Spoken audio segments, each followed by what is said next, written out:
Hi Lou! So ganyan yung hello dito sa Hong Kong. At after ko ngang mamasyal sa World of Frozen, syempre kailangan nating sulitin dahil minsan lang tayo makarating ng Disneyland. So dito ako napunta sa Mystic Point. Kadugtong lang to ng Toy Story Land. Kapag nalibot mo yung Toy Story Land at nakarating ka sa dulo, meron dong malaking gate at yun yung daanan papunta dito sa Mystic Point. Kapag pumasok ka doon, ito yung bubungad sa'yo. Actually guys, wala akong idea anong meron dito sa Mystic Point. Wala pa kasi akong napanood na vlog dun sa mga namasyal dito sa Disneyland na finiture ang Mystic Point. Pero maganda rito, mukhang misteryoso yung lugar. Magaganda din yung mga establishment at saka may mga perfect spot para mag-picture katulad na itong Garden of Wonders. Pero hindi na ako nagpa-picture, vinidyohan ko lang yung lugar. At least may idea na kayo kapag kayo yung nakapasyal dito sa Mystic Point, Hong Kong Disneyland. Sinundan ko yung mga turista, may pinupuntahan kasi sila banda rito eh. Nang makalapit na ako dito sa pinupuntahan nila, ang nabasa ko ay Mystic Manor. Let's go guys! Tingnan natin kung anong experience ang ibibigay sa atin ng Mystic Manor. Dito yung entrance sa may gilid, sundan natin yung mga turista. Ganito yung entrance niya guys. Ayan. Katulad ng ibang mga attraction dito sa Disneyland, may music din siya. So para kang papasok ng isang bulwagan sa kastilyo. Sinusundan ko yung mga nauna sa akin. Ayan o, mukha silang mga Pilipino. Medyo mahaba guys yung lakaran. Papunta din sa pinaka-entrance talaga. Pero malilibang ka rin naman sa mga makikita mo kasi ang gaganda ng mga decorations sa wall, sa ceiling. At the same time, misteryoso yung lugar. Ito na yung pinaka-entrance. Nakita ko na yung ibang mga turista. Nag-ipon sila dito. Papasok kami sa isang kwarto. Panuorin nyo guys kung paano magsisimula ang Mystic Manor. Hello, can you hear me out there from back in the projection room? Welcome to Mystic Manor. Home to a world-class collection of art, antiquities, and my personal residence. I am Lord Henry Mystic. The young fellow at my side is Albert, my traveling companion, confidant, and mischievous partner. Yes, Albert, that's you. Now run along. Sure. Well, for several years now, Albert and I have traveled the world in search of rare and precious artifacts for you to enjoy as you tour our home in Mystic Manor. These are just a few of our treasures. And here's our latest acquisition, an ancient music box. Legend has it that this charming music box has the power to bring inanimate objects to life with the touch of its enchanting music. Superstition and nonsense. Oh my. Well, we shall see when we open it, shan't we?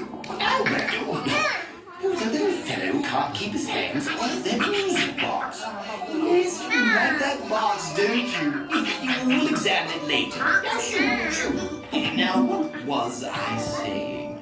Oh, yes. Welcome, one and all, to Mystic Manor. I better go find the little beggar. He's always up to something.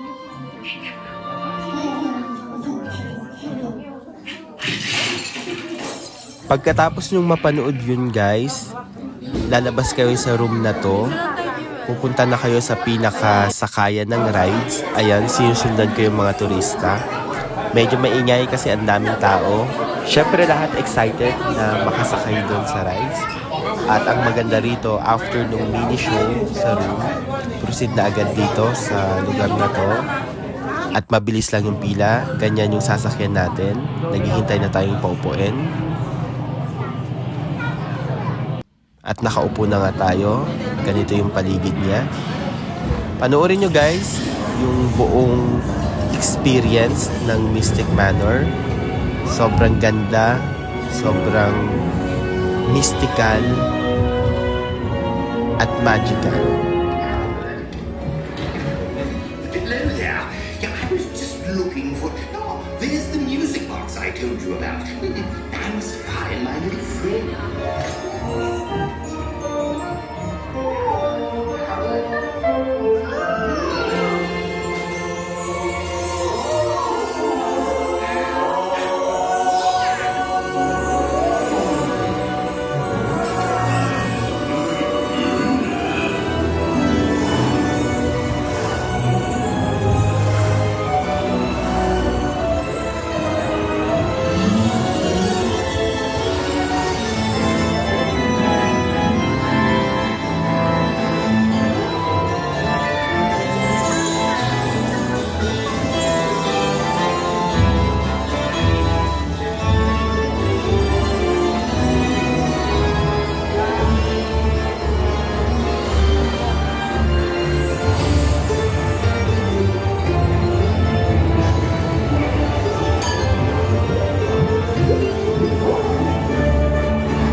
There you are. You didn't touch that music box, did you?